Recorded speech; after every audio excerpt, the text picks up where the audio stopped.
Bom dia. Por onde andam os heróis brasileiros que ajudaram o mundo a ficar livre da tirania de um ditador na Segunda Guerra Mundial? E os materiais que foram utilizados nos frontes de batalha e recolhidos dos alemães quando foram derrotados pela Força Expedicionária Brasileira?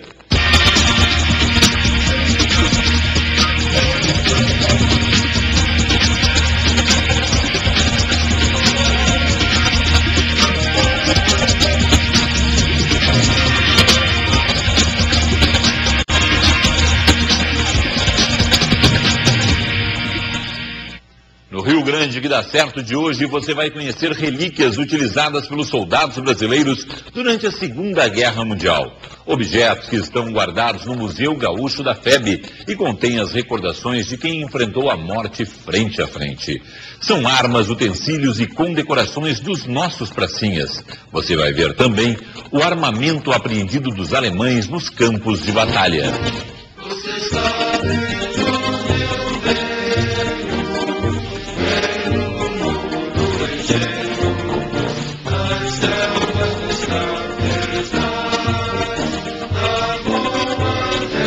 Pedaço da história que jamais será esquecido. Todos os anos, no dia 7 de setembro, eles desfilam orgulhosos com uniformes de passeio e o mais importante, com a chama do patriotismo tão acesa como se tivessem se transformado em heróis da pátria ontem. Estes senhores de aparência tranquila foram os guerreiros que na década de 40 ajudaram os aliados a derrotar uma máquina poderosa de guerra, o exército alemão, que estava invadindo países, matando inocentes e tentando impor a superioridade de uma raça que consideravam superior. Eles são alguns dos 25.334 ex-pracinhas da Força Expedicionária Brasileira, que combateram bravamente durante 239 dias, entre julho de 1944 a maio de 1945, na Segunda Guerra Mundial. Relíquias daquele tempo podem ser visitadas em diversas cidades brasileiras, nos museus militares. Mas aqui no Rio Grande do Sul, o maior acervo da FEB encontra-se nesse local. O Museu Gaúcho da Força Expedicionária Brasileira funciona hoje neste centenário prédio da Estação Ferroviária de São Gabriel. A instituição foi criada em 1978 em Porto Alegre e só em 1992 foi trazida para cá como uma forma de homenagear a terra onde nasceu o comandante da FEB, o Marechal João Batista Mascarenhas de Moraes. No museu hoje existem quase 2.000 peças, entre fardas, utensílios e até armamentos utilizados pelos pracinhas durante a Segunda Guerra Mundial. Foi uma coincidência afetiva, porque o presidente na época era o general Daniel Omano, e ele queria que entregar o museu. E a prefeitura de Porto Alegre, assim como o governo do estado, negaram-se a receber o museu. E conversando com a sua esposa na hora do café, ele estava dizendo da dificuldade. E ela sugeriu, então, como gabrielense que era, que o César para ser aberto terra do Marechal, comandante da FEB, né, João Batista Mascarenhas de Moraes. Aí ele veio falar com o prefeito. Coincidentemente, na época, a prefeitura estava recebendo por aluguel esse prédio que é da antiga estação ferroviária.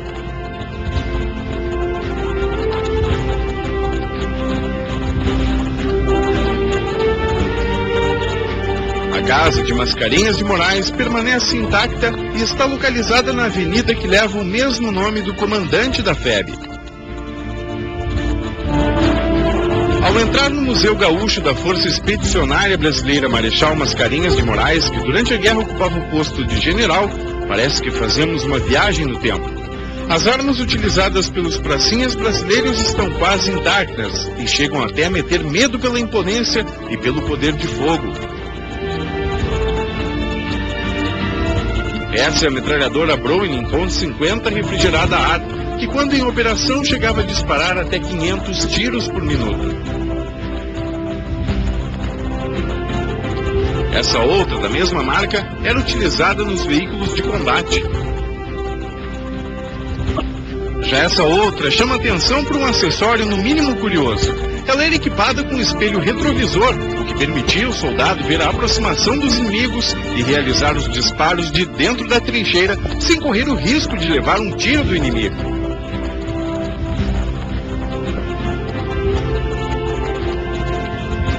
As metralhadoras Thompson .45 pesam 4,8 kg como munição. Mesmo assim, eram consideradas as mais leves utilizadas pelos aliados. Cada peça emociona os visitantes.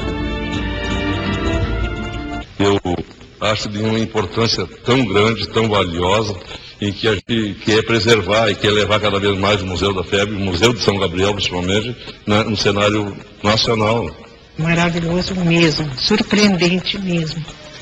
Com o que tem aí, o que eu vi, é impressionante mesmo. A gente vê essas armas aí, coisa do passado, e é bonito e é um negócio triste, né? Porque a guerra, né, isso é uma coisa que não é legal, mas a história, muito legal, né? A gente poder ver assim, coisa que, de 50, mais de 50 anos atrás, né? É uma coisa maneiríssima. O maior acervo, né, da Segunda Guerra Mundial está aqui em São Gabriel, né? Então a visitação é muito grande em busca disso, né? E a forma é a divulgação, né? Que esse museu cada vez mais receba turistas, né? De todo o Rio Grande do Sul e parte do país, e nossos irmãos argentinos, né? Na busca de melhores informações do que aconteceu na Segunda Guerra Mundial. Os morteiros de diversos calibres serviam para desarticular os inimigos que se entrincheiravam entre 100 metros e até 4 quilômetros de distância.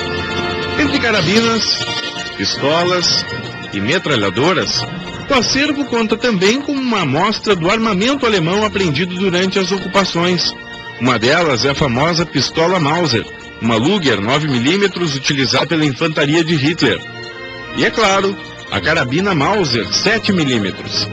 Em bom estado de conservação encontra-se também uma Mauser 763 com estojo.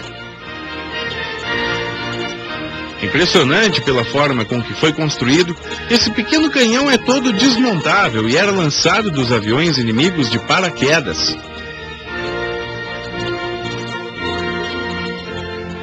Nessa parte do Museu Gaúcho da Força Expedicionária Brasileira, encontram-se as condecorações que os pracinhas receberam como heróis depois do fim da Segunda Guerra Mundial, bem como as insígnias usadas pelos soldados e oficiais alemães.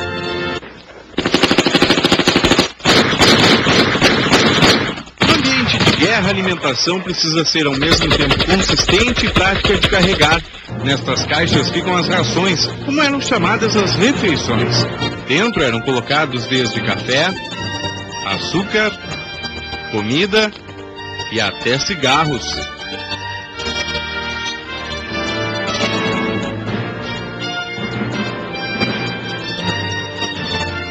Nas maletas de primeiros socorros, os itens indispensáveis eram as seringas de morfina, poderoso anestésico para os soldados feridos.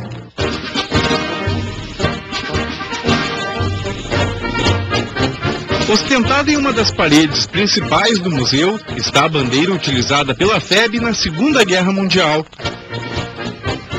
Na década de 30, o Brasil e a Alemanha possuíam um acordo comercial, o que fez com que Adolf Hitler duvidasse e até fizesse pouco caso da possível adesão do país à Segunda Guerra Mundial. Ele chegou até declarar que seria mais fácil uma cobra fumar do que os brasileiros desembarcarem na Europa.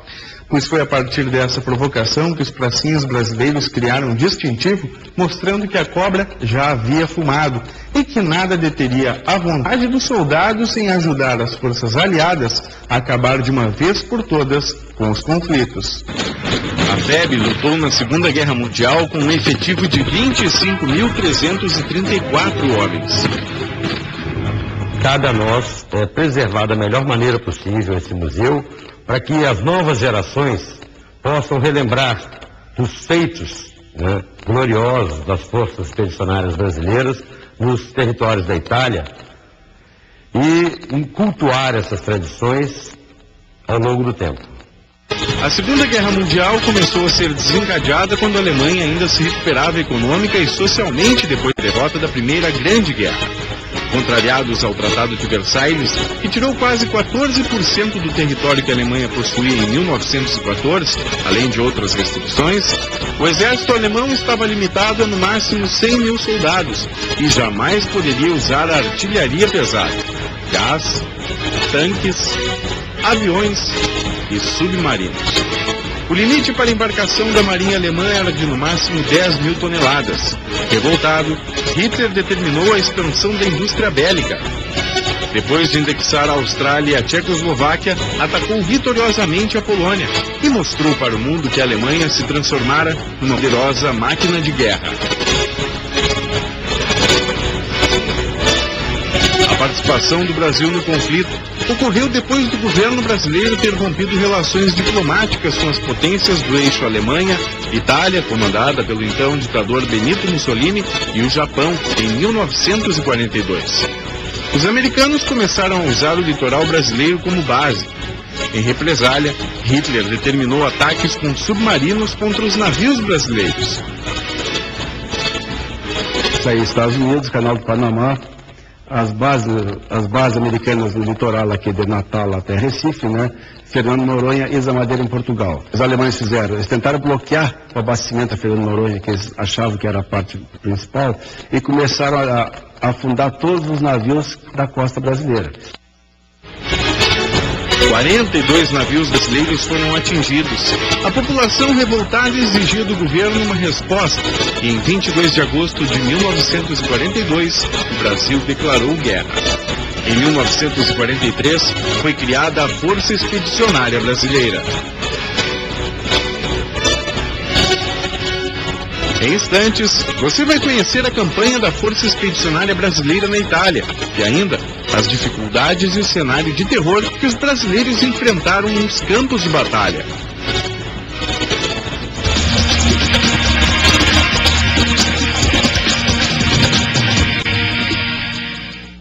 Quando foram para a Segunda Guerra Mundial na Itália, os pracinhas brasileiros não enfrentaram somente a pesada artilharia inimiga. O frio, a neve e o barro também eram adversários constantes.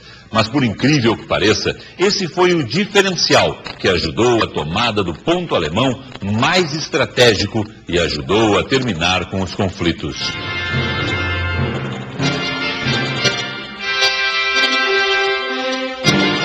Ao lado do prédio onde está instalado o Museu Gaúcho da Força Expedicionária Brasileira, encontra-se um tanque Sherman fabricado em 1942 que chegou ao Brasil em 1946.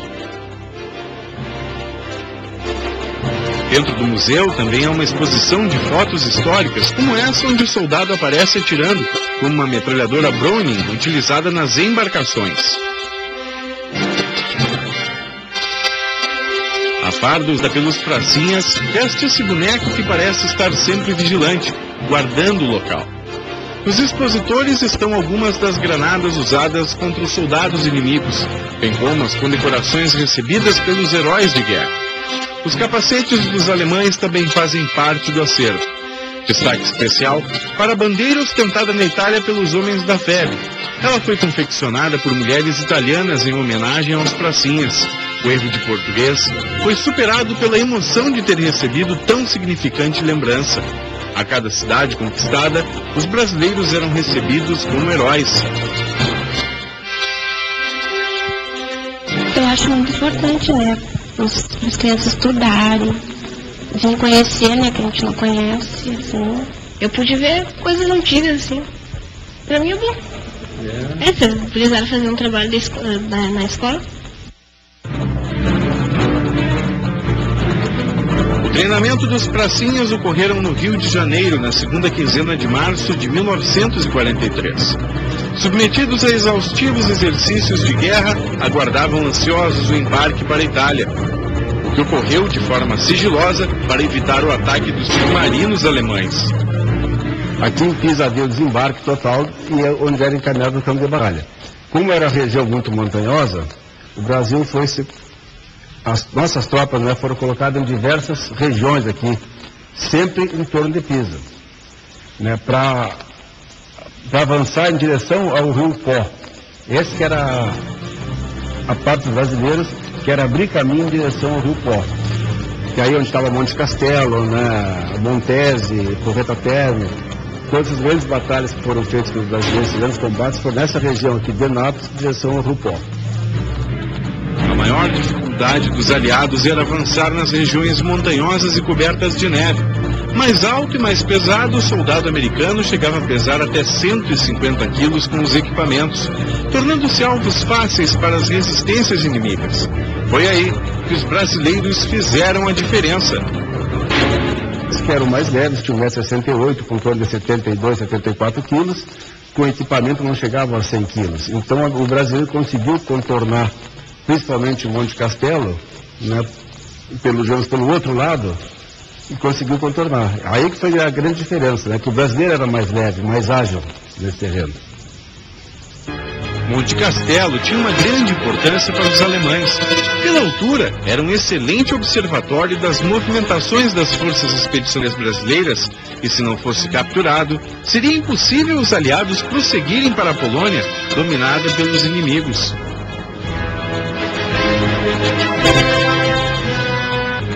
Para se comunicar, os pracinhas brasileiros receberam equipamentos potentes e assim combinavam as estratégias de ataque. Um deles foi esse telefone por onda de rádio. No museu dá para ver em detalhes como funciona. Vários desses equipamentos também estão expostos no museu. Esse era um telefone de campanha que precisava estar acoplado a 2 fios. E para fazer a chamada bastava girar a manivela. Um telefonista atendia do outro lado e completava a ligação para o ramal solicitado. Na mesma sala onde ficam os radiocomunicadores existe uma coleção de livros que contam a história da Segunda Guerra Mundial, muitos deles escritos pelos próprios pracinhas. A nossa biblioteca simboliza aqui a voz que não ficaram em Pistoia, né? Porque Pistoia foi o cemitério onde ficaram sepultados nossos pracinhas, e os que voltaram puderam escrever aqui e deixar registrada a história que foi realmente a Segunda Guerra Mundial, né? Como os brasileiros nunca haviam enfrentado um frio de 15 graus abaixo de zero, precisaram utilizar roupas pesadas e muito quentes para não ficar com hipotermia. Sob o comando do exército americano, 4 tentativas de tomada do Monte Castelo foram frustradas. Mas quando Mascarenhas de Moraes assumiu o comando da operação, a situação inverteu. E a quinta, aí sob o comando e sob o planejamento do brasileiro, nós tomamos Monte Castelo no dia 21 de fevereiro de 1945, quando abriu as portas para a vitória final. Às 5 horas da manhã do dia 21 de fevereiro de 1945, sob uma tempestade de tiros e explosões, começava a última ofensiva aos soldados alemães em Monte Castelo. Os que não sucumbiram à força da pesada artilharia brasileira se renderam. Essa foi uma das 16 das mais importantes batalhas que o Brasil lutou. O sucesso dos soldados brasileiros rendeu elogios do general do 5º Exército Americano, Willis Crittenberg. Da jornada de ontem, só os brasileiros mereceram minhas irrestritas congratulações. Cumpriram o seu feito e está em condições de ensinar às outras como se conquista uma cidade. Um dos últimos atos de desespero dos soldados alemães foi rumar em direção a Parma. Sem perder tempo, a FEB se deslocou para a cidade e, em uma manobra perfeita, atingiu as cercanias de Forno Ovo e cercou os inimigos. Os combates entraram noite adentro, até os alemães se renderem.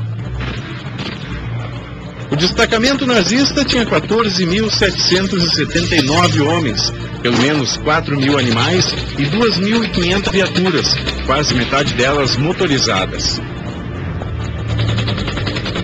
O canhão alemão Krupp 75mm, fabricado em 1940, foi capturado pelos pracinhas brasileiros durante a tomada da cidade de Montese, na região central da Itália. Depois de terminados os conflitos, ele foi trazido para o Brasil como troféu de guerra. A arma de alta precisão servia para atingir os inimigos a longa distância. E hoje repousa silencioso como uma das principais peças de exposição do Museu da Força Expedicionária Brasileira de São Gabriel. Comparando com outros canhões que nós conhecemos, ele é muito sofisticado, o sistema de pontaria com nível, com diversos tipos de elevação, tanto lateral como na parte de altura, a parte de disparo, né? No próximo bloco, você vai conhecer um pouco da vida desses heróis de guerra e saber do horror que eles viveram na Itália durante a Segunda Guerra Mundial.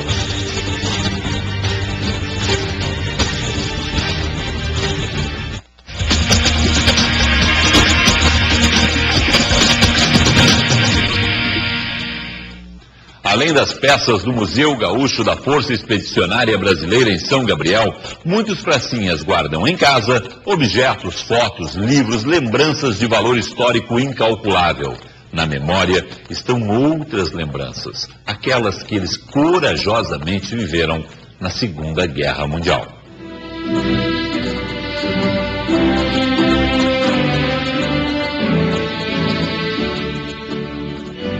A direção do Museu Gaúcho da Força Expedicionária Brasileira Mascarenhas de Moraes, em São Gabriel, na região da Campanha, está sempre à procura de objetos que possam incrementar ainda mais a vitoriosa participação dos nossos soldados na Itália.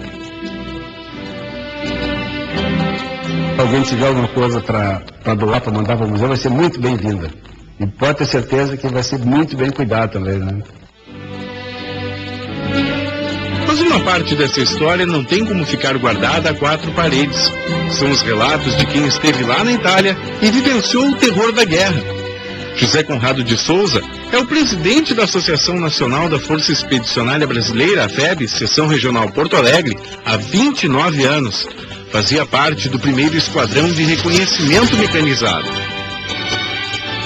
Na parede da sala, inúmeros diplomas conquistados pelos feitos históricos. Um dos mais importantes foi entregue pelo Papa Pio XII em 1945, dando indulgência plenária ao ex-combatente. Seu Conrado não cansa de olhar as fotos da época, apesar de ter perdido completamente a visão de um dos olhos com um estilhaço de granada. O ex-pracinha lembra da recepção calorosa que os brasileiros deram aos pracinhas na volta ao Brasil.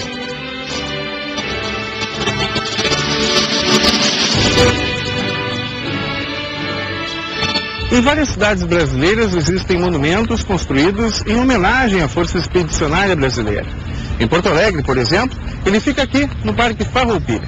Mas apesar de serem considerados heróis de guerra, quando os soldados brasileiros retornaram da Itália para o Brasil, a FEB já havia sido extinta pelas autoridades. Muitos deles tiveram dificuldades de conseguir trabalho, se readaptar à vida civil. Desamparados pelo governo, muitos deles chegaram a morrer como indigentes, apesar de terem colocado suas próprias vidas em risco para ajudar a defender a paz mundial. E a gente só começou a ter um certo... respirar algum ar.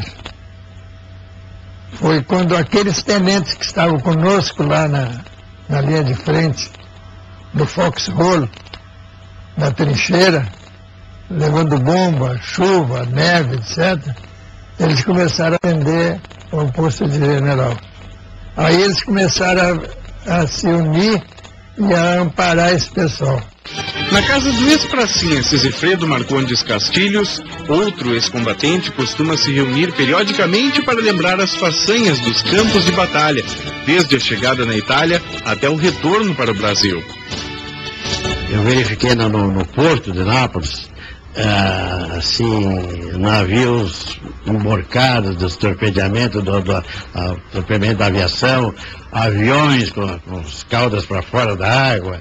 Então, eu observei aquilo ali e olhei do cais assim, olhei a população que estava nos aguardando lá, mas não foi para nos recepcionar, mas para pedir, que havia muita miséria ali. Olhei do cais assim, olhei a população que estava nos aguardando lá, mas não foi para nos recepcionar, mas para pedir, que havia muita miséria ali.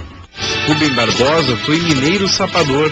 Ele e um grupo de soldados eram responsáveis por detectar minas terrestres e garantir uma passagem segura das tropas aliadas. Aos 21 anos, seu Marcondes se voluntariou como cabo da área da saúde. Católico fervoroso, pediu ajuda divina para poder ajudar os guerreiros brasileiros nos frontes da Itália.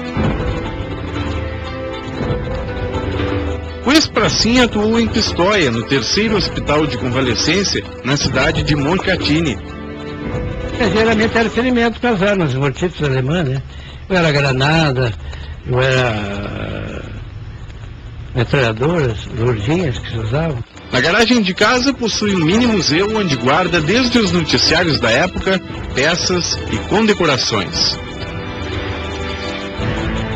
A única lembrança que ele quer esquecer é a dificuldade enfrentada pelos colegas na volta para casa, considerada por ele a pior das batalhas. Terceira guerra, pela sobrevivência da vida. Até se adaptar para a vida civil, foi uma luta que naquela época, os jovens repórteres, mas deve se lembrar, começou os primeiros campeonatos de futebol mundial. Aonde eles voltavam de lá, ganhavam automóvel, ganhavam apartamento, ganhavam tudo. E o pracinha que foi lá defendeu o quê? Foi lutar. Ficava esquecido. E depois de 60 anos o governo reconheceu e nós demos uma pensão como segundo-tenente do Exército. Eu acho que eu cumpri com o meu dever de brasileiro, de cidadão. Eu acho que a idade que eu estou, octogenário, estou com 80 anos, se tivesse que repetir isso, eu repetiria. As histórias que ecoam nas paredes do Museu Gaúcho da Força Expedicionária Brasileira, nos imponentes canhões que parecem, mesmo em silêncio, saudar os heróicos pracinhas, ou nas próprias histórias dos que ainda resistem ao tempo, a luta permanente é a de manter viva para sempre a bravura destes homens e o agradecimento de uma nação, ou melhor, do mundo inteiro.